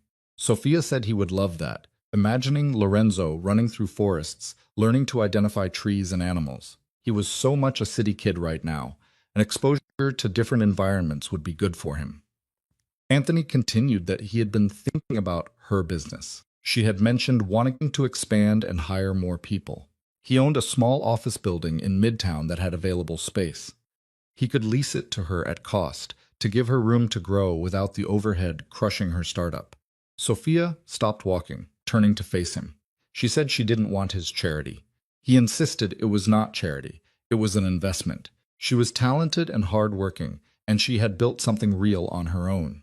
He just wanted to help her take it to the next level without compromising her independence. Sophia studied his face, looking for hidden agendas or controlling motivations.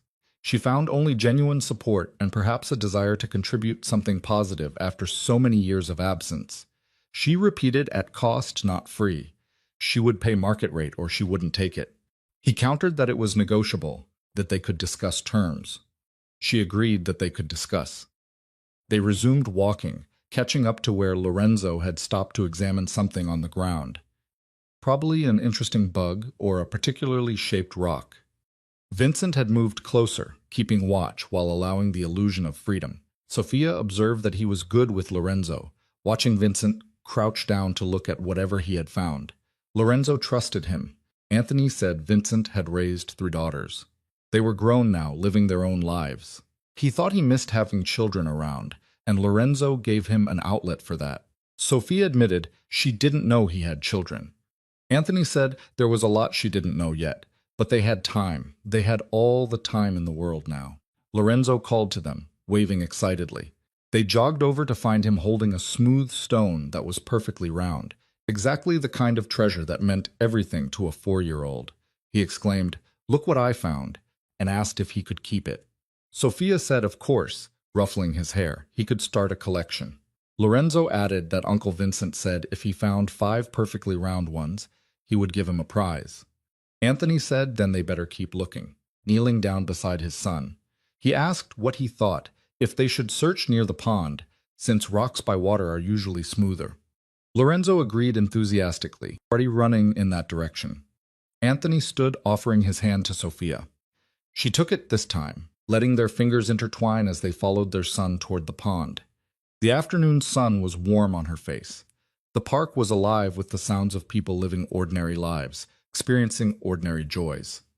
Anthony pulled her close as they walked, pressing a kiss to her temple that held no urgency, no desperation, just a quiet affection earned through months of rebuilding trust. Sophia leaned into him, allowing herself to hope that maybe this time, with work and honesty and commitment, they could actually make it last.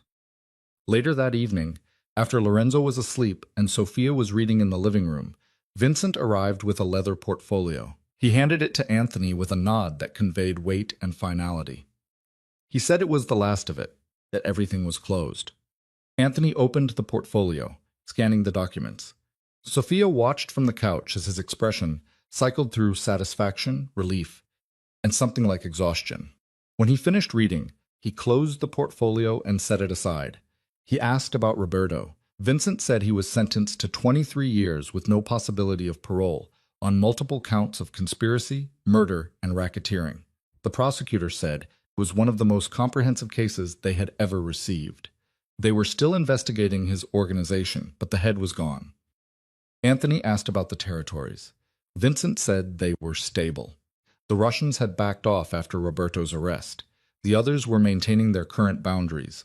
No one wanted the attention a federal investigation brings. They had peace, at least for now. Anthony repeated the word peace, as if testing it.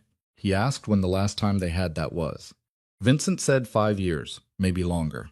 Anthony nodded slowly. He thanked him for everything, for keeping them safe, for trusting his plan even when it looked insane. Vincent said simply that Anthony was his brother in everything but blood, and of course he trusted him. After Vincent left, Anthony filed the portfolio in his study safe, locking away the final pieces of the war that had defined the past year. When he returned to the living room, he found Sophia had moved to Lorenzo's room, sitting on the edge of the race car bed, reading a story in the soft glow of the nightlight. Lorenzo was already asleep, but Sophia continued reading anyway, her voice a gentle murmur. Anthony stood in the doorway, watching them. This picture of domestic peace that he had almost destroyed 5 years ago, through misguided attempts at protection. Power had always been Anthony's currency. Control, influence, the ability to move people and resources like chess pieces on a board. But standing there, watching his son sleep and the woman he loved, read to him, despite the fact that he could not hear, Anthony realized that all the power in the world meant nothing compared to this. This quiet moment, this ordinary evening, this family that had somehow survived everything and found their way back to each other. Sophia finished the chapter, closed the book, and looked up.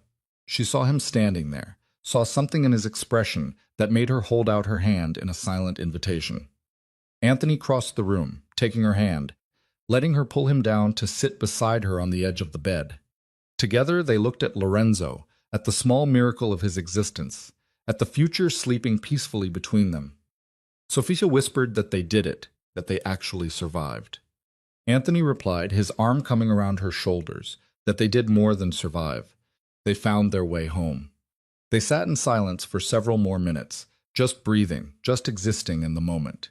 Then Sophia stood, pulling Anthony with her, leading him out of the room and back to the living room where normal life waited, where work deadlines and grocery lists and parent-teacher conferences created the mundane foundation of happiness. The past would always be there, scarred tissue that served as a reminder and a warning.